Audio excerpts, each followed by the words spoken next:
What's going on, Coaching Unplugged members, fellas? Thank you for joining us again. My name is Chris. As you know, I'm your digital mentor. I help you be your best self. You be your best version of yourself through my experiences and my perspectives and back to you and your lives so that you have a great outlook on life and where you're going, okay? So again, if you're new, welcome. Please join and subscribe here, right down here, and make sure that you stay in touch with as I put out more videos. I don't want you to miss any opportunity for another video so you can get the best version of yourself too, amen? So I just wanted to just bask in the ambiance because it is a beautiful fall Sunday.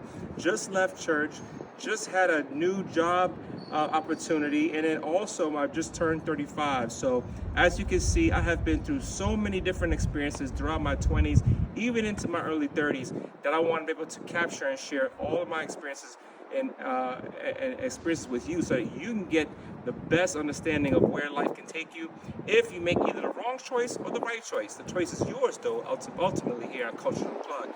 So today we're going to be talking about my experience when I almost had a DUI. Yes, I almost had a DUI and could have put me away for a long time. Maybe it would have actually shifted my life plan altogether. But we're going to get into it. Don't go anywhere as I'm talking to you right outside for the first time. Me and you. Let's get it unplugged.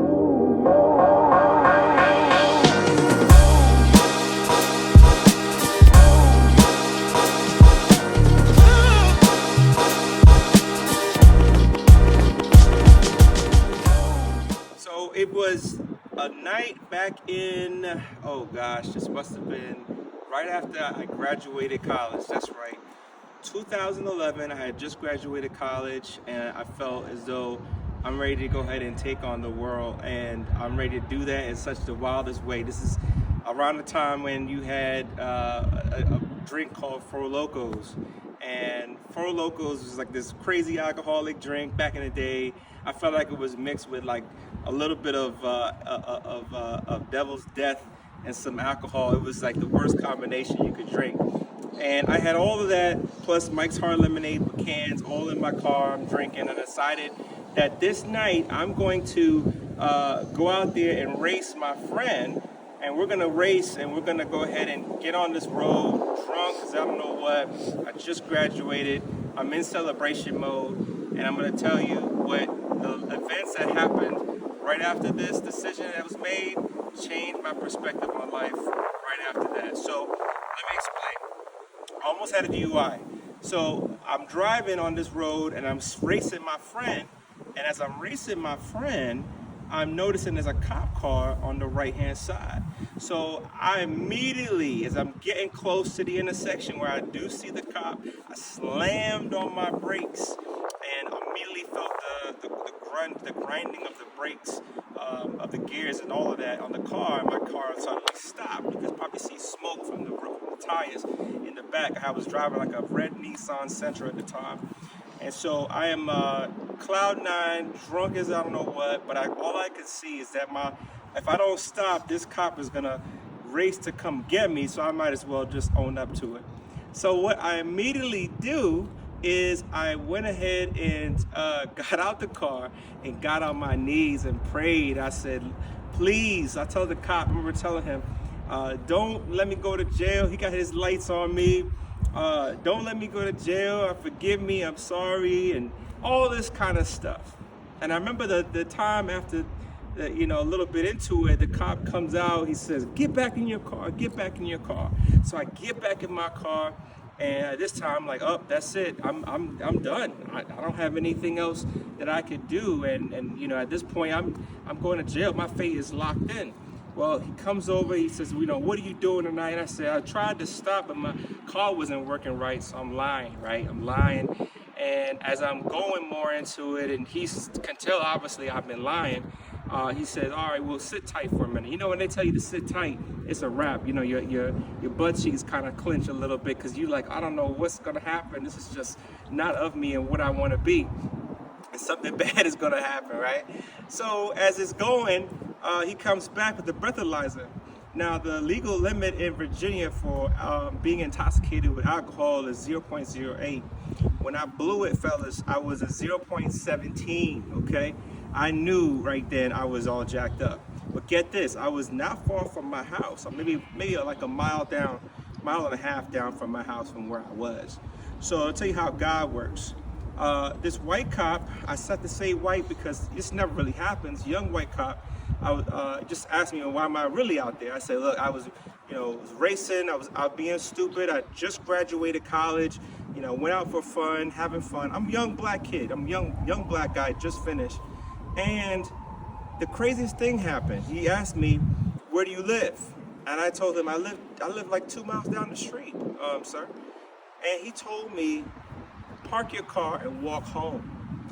Gentlemen, that doesn't happen. It doesn't happen, by design. That's going to happen. And in that time, as that happened, all I could do is just thank God. Because the unbelievable, the unknown sometimes will happen even in the midst of the times and trials and struggles that we are going through.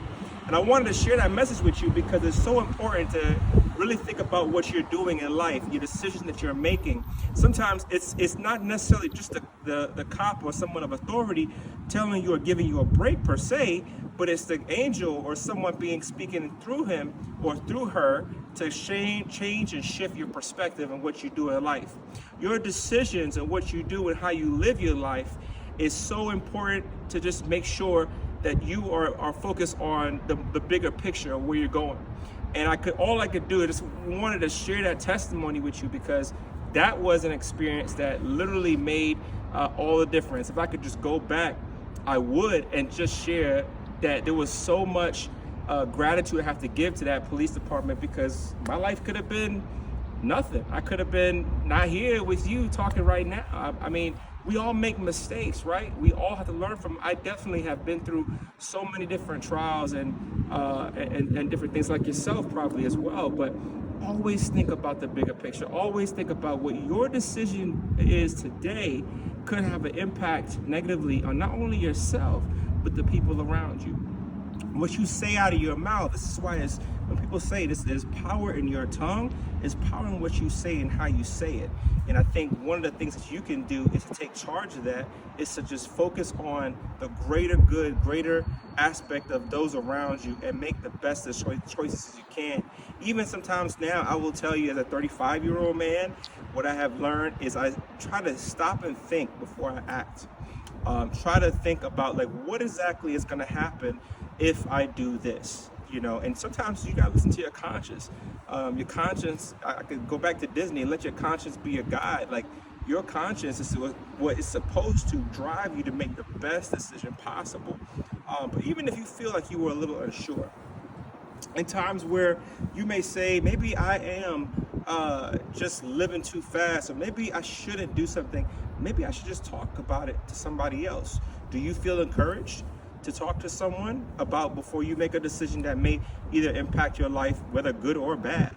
Who do you go to? Trust in that would make the best outcome for your life. That's my message. I hope that from that story, you're able to grasp something that's powerful. What do you think about in terms of decision? Who do you lean on to motivate you to make the best decisions?